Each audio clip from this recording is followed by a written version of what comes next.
আমাকে যদি বলে যে বাংলাদেশের শিক্ষা ব্যবস্থা আপনি কত নাম্বার দিবেন, আমি বলবো 5 দিব। মুখস্থ বিদ্যা, এই মুখস্থ বিদ্যা দিয়ে জীবনে কিচ্ছু হয় না। আমাদেরকে কি শেখানো হয়? উত্তর মুখস্থ করা। এটা কোথায় কাজে লাগাবেন?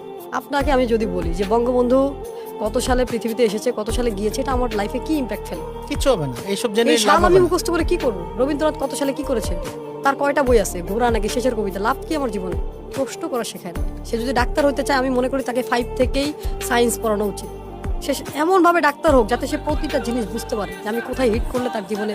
এই যে ডাক্তারের ভুল চিকিৎসার কারণে হাজার হাজার লাখ লাখ মানুষ মারা যায়, কারণ কি? মানুষ পড়া চোর।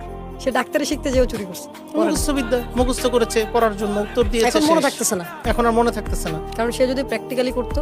আচ্ছা আমাকে বলেন, এমবিবিএস করার পরে আবার ইন্টার্নি করতে হবে কেন? তার জীবন থেকে কতগুলো সময় নষ্ট হবে। তাহলে এমবিবিএস এ কি শিখাইলো তাকে?